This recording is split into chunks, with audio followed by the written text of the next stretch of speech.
On September 2024, two candidates for the presidency of the most powerful nation on Earth faced off against each other in an epic debate. One showed up armed with facts and data. The other showed up. Today, we'll be analyzing and fact-checking 22 claims made by the former President Donald Trump during the presidential debate. So hold on to your butts, smash that like button, and let's go. I rebuilt our entire military. Wrong. Trump did marginally increase defense spending, most of which went to cover our military's existing operating costs, but he absolutely didn't entirely rebuild it, nor did he even increase spending by nearly as much as Obama did in his first term, or even Biden did in his. She gave a lot of it away to the Taliban.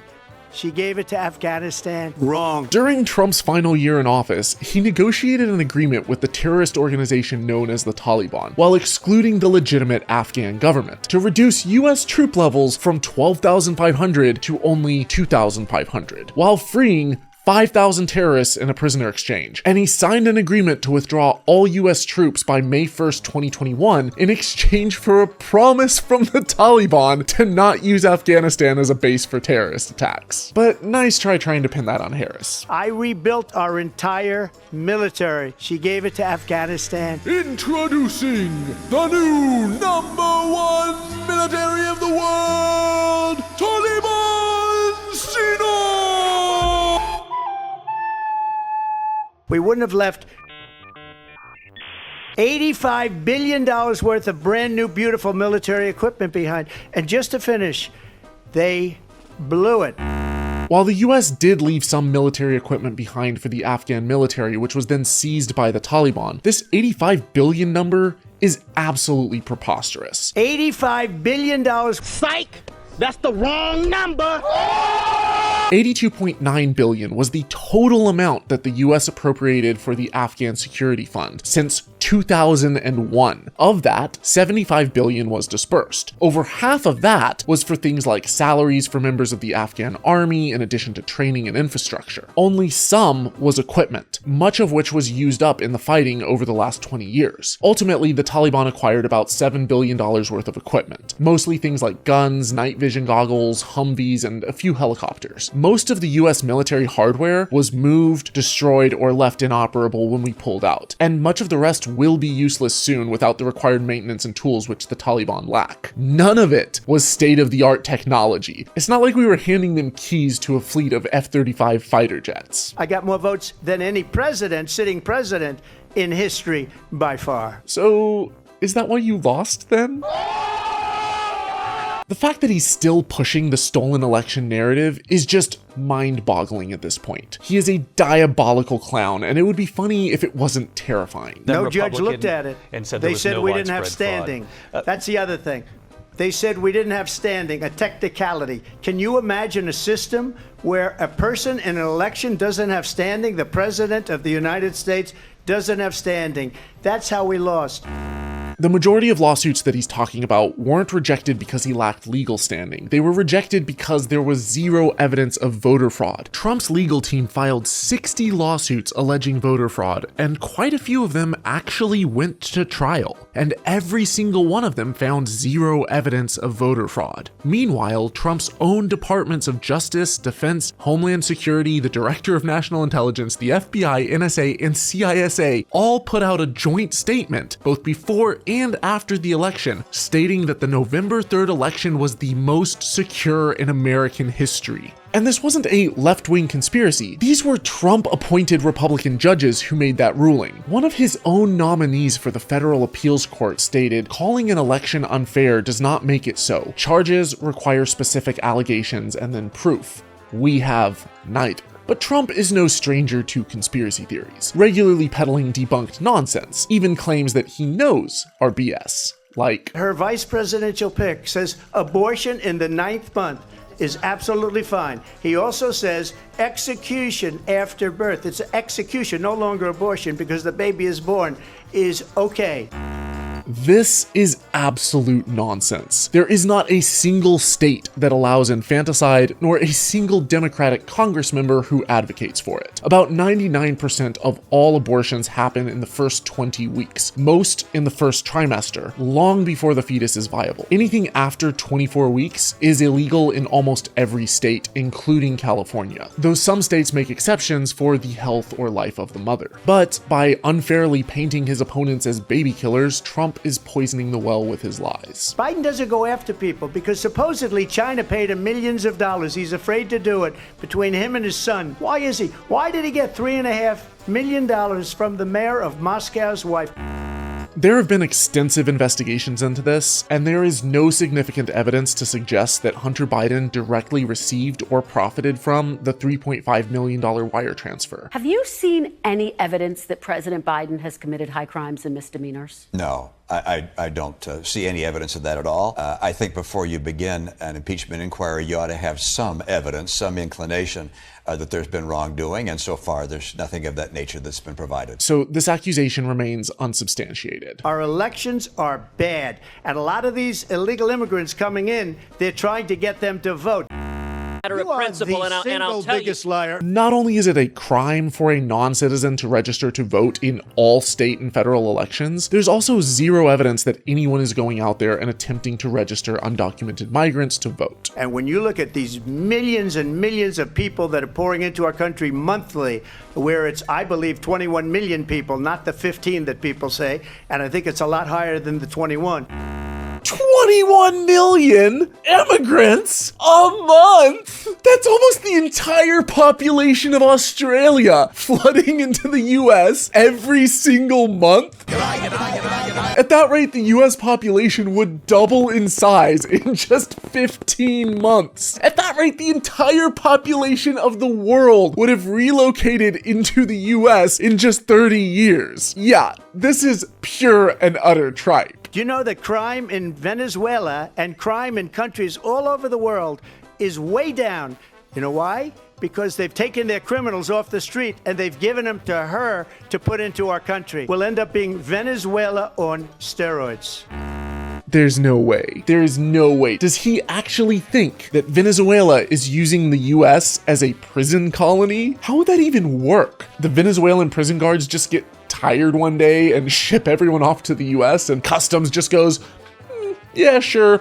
Bring them on in, we'll take anyone. Joe's orders. Venezuela's crime rates declined due to internal economic circumstances, not because criminals are being exported to the US. This guy will say anything. Nasty guy. Now I've got 12 more for you, but first I have a super small request. If you're enjoying this video, can you hit that like button for me? It tells the algorithm that this video is worth promoting, and it helps my videos to reach more people. And if you want to see more videos like this, I've been doing YouTube full-time since 2016. I try to put all of my effort into making high-quality, well-researched videos, and I plan to continue for many years to come. According to my analytics, most of my viewers aren't subscribed to the channel, so let's change that. So smash that subscribe button and come along for the ride. In Springfield, they're eating the dogs, the people that came in. They're eating the cats. They're eating the pets of the people that live there. And this is what's happening in our country. The people on television say my dog was taken and used for food. First, they came for your jobs. They took our jobs! Then, they came for your virginity. They're rapists. Now, not even Fido is safe. They're eating the dogs. What will they eat next? The late, great Hannibal Lecter. Congratulations, the late, great Hannibal Lecter. We have people that are being released into our country that we don't want in our country, and they're coming in totally unchecked, totally unvetted, and we can't let this happen. They're destroying our country. This is absolutely unhinged and is quite possibly one of the most deranged claims that Trump has made so far, and that's saying a lot. It originates from a debunked social media hoax, which a bunch of weirdos latched onto, and it spread so far that the freaking city manager of Springfield had to stop what he was doing to put these rumors to rest, stating that absolutely no reports had been filed about immigrants stealing or eating pets. But it plays nicely into an anti-immigrant xenophobic narrative. I took in billions and billions of dollars, as you know, from China. Trump imposed tariffs on goods imported from China, but it was US companies that bore the cost, not China. These companies in turn passed the increased costs onto American consumers through higher prices for products. So it wasn't China that paid billions extra a year. It was us. My opponent has a plan that I call the Trump's sales tax, which would be a 20% tax on everyday goods that you rely on to get through the month. First of all, I have no sales tax. That's an incorrect statement. She knows that. We're doing tariffs on other countries. Again, the cost of tariffs was passed on to you, the consumer, in the form of higher prices. So while you won't see a line on your receipt saying federal sales tax, it's essentially the same thing. China was paying us hundreds of billions of dollars, and so were other countries. Again, tariff revenue came from US importers, not China directly. US consumers and businesses bore the brunt of the tariffs as importers passed those costs on to the consumers. When I had it, I had tariffs, and yet I had no inflation. Inflation under Trump averaged 1.9% annually, which was actually higher than the 1.4% inflation rate boasted by Obama. When I had it, I had tariffs, and yet I had no inflation. I had no inflation, virtually no inflation. Wrong. That is absolutely wrong. No matter how many times you repeat a lie, bud, it doesn't make it true. Awkward. I inherited Obamacare because Democrats wouldn't change it. I had a choice to make when I was president. Do I save it and make it as good as it can be, or do I let it rot? And I saved it. What is it, opposite day? Throughout the entirety of his term, Trump did everything that he could to weaken Obamacare and even made several attempts to outright scrap it, which would have left millions of Americans without health insurance. Obamacare, though weakened, survived in spite of him, not because of him. We did a phenomenal job with the pandemic, and people give me credit for rebuilding the military. They give me credit for a lot of things, but not enough credit for the great job we did with the pandemic. You sit on a throne of lies. Let's take a look at just how great of a job he did with the pandemic. First, he denied that there was a problem. Then he recommended dangerous treatments from UV light inside the body. Supposing we hit the body with a tremendous, whether it's ultraviolet or just very powerful light. And then I said, supposing you brought the light inside the body, which you can do either through the skin or in some other way. To injecting bleach. And then I see the disinfectant where it knocks it out in a minute, 1 minute.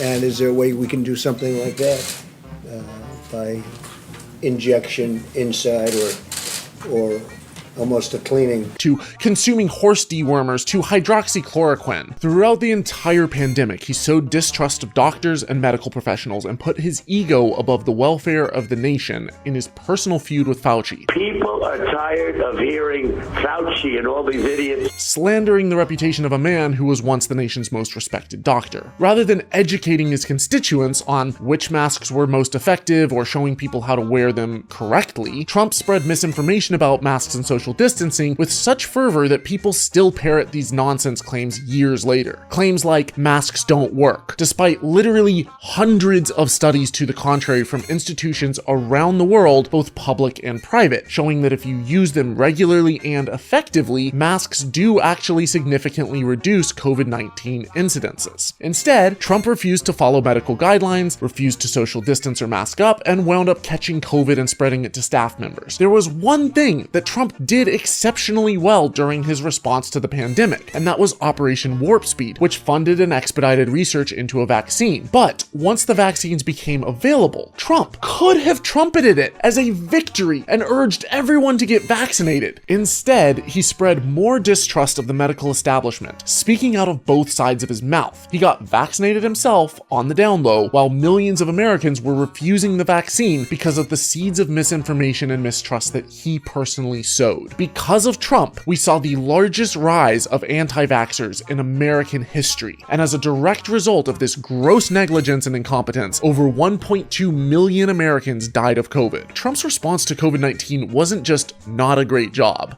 It was the mother of all failures. But the only jobs they got were bounce back jobs. These were jobs bounce back, and it bounced back and it went to their benefit, but I was the one that created them. The US regained all the jobs that it had lost during the COVID-19 pandemic by June of 2022. Since then, more than 6 million new American jobs have been created under the Biden administration. Finally, rather than providing a coherent plan, he instead ended by attacking Harris with unsubstantiated claims, which she calmly dismantled. She wants to confiscate your guns. She has a plan to confiscate everybody's gun. Tim Walz and I are both gun owners. We're not taking anybody's guns away, so stop with the continuous lying about this stuff. If she won the election, fracking in Pennsylvania will end on day one. U.S. oil production under the Biden-Harris administration is the highest it has ever been in U.S. history. But if she won the election, the day after that election, they'll go back to destroying our country, and oil will be dead, fossil fuel will be dead, we'll go back to windmills, and we'll go back to solar, where they need a whole desert to get some energy to come out. Donald Trump lying through his teeth is nothing new, and entire teams of people have been dedicated to fact-check his malarkey over the years, but catching him in a lie has had almost no impact on his popularity or his polls. As someone who deeply values the truth, this bothers me, but I recognize that fact-checking alone, though important, isn't how we're gonna sway people, change minds, or win this election. It's gonna take something else entirely. To find out exactly what that is, check out this video by Rationality Rules, and make sure to smash that subscribe button while you're over there. Now, videos like this one take a massive amount of time, resources, and hard work, and I'm only able to do this full time thanks to support from viewers like you. If you've appreciated the work that I do, would you please consider making a one-time donation on PayPal or a per video pledge on patreon.com/holykoolaid. You have no idea how much even just a few bucks a month helps out. Thank you so much for your ongoing support of my work, and as always, dare to be curious, but don't drink the Kool-Aid.